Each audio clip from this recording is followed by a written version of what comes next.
Good morning sir. जैसा कि आप लोग को बता रहे हैं हम टॉपिक बिजनेस स्टडी। तो बिजनेस स्टडी के तहत सारे ऑब्जेक्टिव क्वेश्चन को प्रत्येक यूनिट बाय यूनिट बता रहे हैं, जिसको आप ध्यान से देखें और नोट डाउन करें ताकि आपको कहीं प्रॉब्लम नहीं हो। तो नेक्स्ट टॉपिक हमारा बोला है sources of business finance. Source मतलब होता है संसाधन। तो आप सभी जानते हैं कि बिजनेस के लिए सबसे इंपॉर्टेंट फैक्टर हमारा फाइनेंस करता है, क्योंकि यदि आप फाइनेंस को बिजनेस के साइज के अनुसार इन्वेस्ट नहीं करेंगे, बिजनेस के आकार के अनुसार करें, मतलब जैसा बिजनेस वैसा इन्वेस्टमेंट। गुड। तो किसी भी बिजनेस में आपका इन्वेस्टमेंट जो होता है वो इन्वेस्टमेंट फाइनेंस कहलाता है। बिजनेस के लिए फाइनेंस उतना ही इंपॉर्टेंट है जितना बॉडी के लिए ब्लड। यदि बिजनेस में फाइनेंस कम होगा, बिजनेस के साइज के अनुसार इन्वेस्टमेंट आप कम करेंगे, तो बिजनेस में प्रॉब्लम क्रिएट होता है। उसी प्रकार बॉडी में ब्लड कम होता है तो बहुत सारे डिजीज मतलब बहुत सारी बीमारियां उत्पन्न होती है।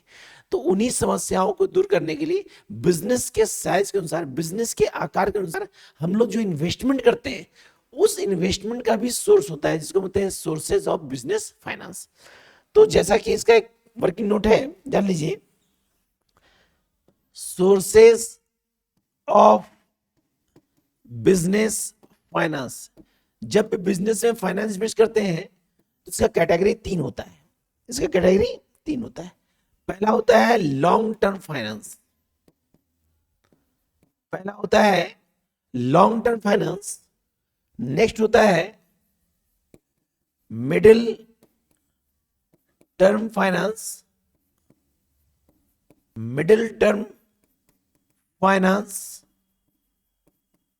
और तीसरा होता है हमारा शॉर्ट टर्म फाइनेंस।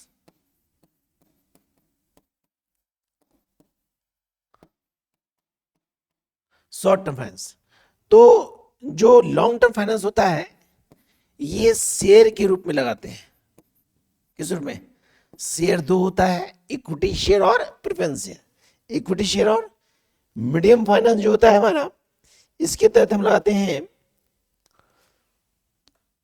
जान लीजिए कि लॉन्ग टर्म फाइनेंस में हमारा जो होता है वो इक्विटी शेयर होता है, डिवेंचर होता है, हमारा प्रेफरेंस शेयर होता है, एटसेट्रा। गुड। मीडियम फाइनेंस के तहत हमारा जो होता है वो डिवेंचर होता है, प्रेफरेंस शेयर होता है, अगला हमारा पब्लिक डिपॉजिट होता है और कॉमर्शियल बैंक होता है। Debenture, preference share, public deposit, commercial bank. Short term finance के तहत जो होता है हमारा वो होता है क्रेडिट कार्ड, कैश क्रेडिट, जिसमें कॉमर्शियल बैंक होते हैं। मेन कॉमर्शियल बैंक होते हैं जो एक रिसोर्स के रूप में काम करते हैं बिजनेस को स्टार्ट करने में, क्योंकि हम लोग सब जानते हैं कि स्टार्टेड बिजनेस विद कैश। प्रत्येक बिजनेस के स्टार्ट के लिए फाइनेंस का होना बहुत जरूरी है। तो फाइनेंस को लगाते हैं तीन कंडीशन में: long term, middle term, short term. Long term जो होता है इसमें जो होता है इंडस्ट्री खोलते हैं, ठीक है। इंडस्ट्री के तहत बहुत सारी कंपनियां खोलते हैं, तो कंपनी में हम लोग इन्वेस्ट करते हैं इक्विटी शेयर के माध्यम से, डिवेंचर के माध्यम से, प्रेफरेंस के माध्यम। मिडिल टर्म के तहत जो हम लोग आते हैं उसमें फाइनेंस जो लगाते हैं डिवेंचर के रूप में, प्रेफरेंस शेयर हो गया, पब्लिक डिपॉजिट, कॉमर्शियल बैंक। और शॉर्ट टर्म में जो होता है वो होता है कॉमर्शियल बैंक। तो ये हमारा सोर्स हुआ जिसके आधार पे हम बिजनेस में फाइनेंस इन्वेस्ट करते हैं। तो बेसिकली इस चैप्टर के तहत कुछ ऑब्जेक्टिव क्वेश्चंस हैं जिसको आप ध्यान से देखें तो आपको दिक्कत नहीं होगा सर। बस यही रिक्वेस्ट करेंगे कि जो भी क्वेश्चंस बता रहे हैं इसको आप नोट डाउन जरूर करें सर। गुड। क्वेश्चन फर्स्ट बोला हमारा, पहला question, share holder of a company are. सबसे पहला क्वेश्चन बोला है share holder of a company are. तो कंपनी का वह एक ऑनर कहलाता है। शेयर होल्डर होता क्या है? शेयर होल्डर होता है किसी भी कंपनी में जो पर्सन शेयर इन्वेस्ट करता है।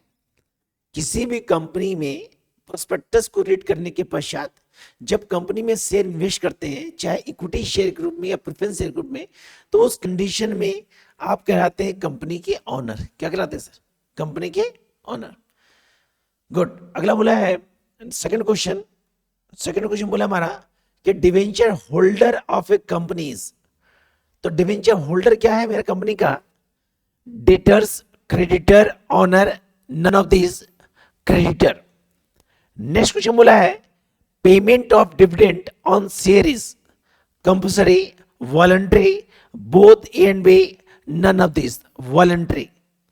नेक्स्ट क्वेश्चन बोला है क्वेश्चन फोर कि payment of interest on debenture, payment of interest on debenture. तो जब भी आप डिवेंचर लेते हैं तो वहां पे आपका एक परसेंटेज होता है, क्योंकि जब भी कंपनी को डिवेंचर प्राप्त होता है किसी भी ऑर्गेनाइजेशन दर पे तो उसको पे करना पड़ता है इंटरेस्ट, जो कंपलसरी होता है, जो अनिवार्य होता है। क्या होता है सर? अनिवार्य होता है। क्वेश्चन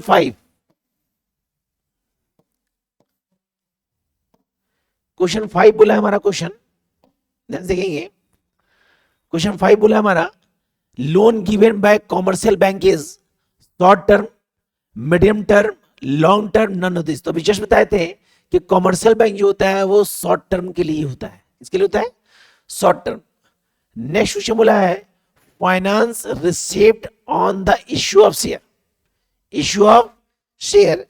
तो ऑप्शन दिया हमारा short term, medium term, long term, none of this. तो अभी आपको समझाते हैं कि शेयर जो होता है वो हमारा लॉन्ग टर्म के तहत होता है। नेक्स्ट क्वेश्चन बोला है the rate of dividend on preference share is certain, uncertain, both A and B, none of this certain. क्योंकि प्रेफरेंस शेयर के तहत जो हमको प्राप्त होता है वो हमारा डिविडेंड कहलाता है। क्या कहलाता है? बोला है the kinds of share are. तो शेयर के 2 टाइप्स होते हैं, इक्विटी शेयर और प्रेफरेंस शेयर। नेक्स्ट क्वेश्चन बोला है risk involve in preference share is maximum, minimum, normal, none of this.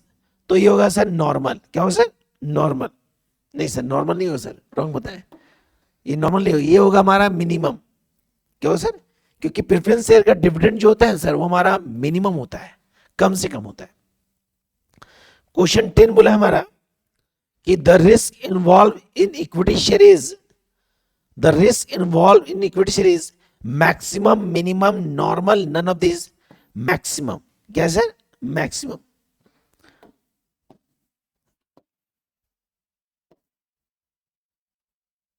Question 11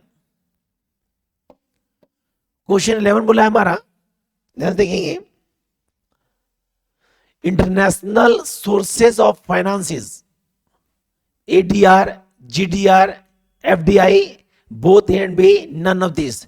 तो इंटरनेशनल जो होता है वो हमारा दोनों होता है एडीआर, जीडीआर और एफडीआई। अगला बोला है हमारा FDI means foreign direct investment, free direct investment, forestry deposit investment, none of this. Option होगा A foreign direct investment, foreign direct investment. अगला बोला है GDR is in Indian currency, in pound, in dollar, none of this. तो in dollar. अगला question बोला है question 14, बोला है हमारा in rural backward and hill area, in rural backward and hill area special finance assistant is provided by money lender, commercial bank, regional rural bank, all these। तो सभी प्रकार के सर्विसेज दिए जाते हैं। नेक्स्ट क्वेश्चन बोला है what are the equity share holder called, what are the equity share holder called.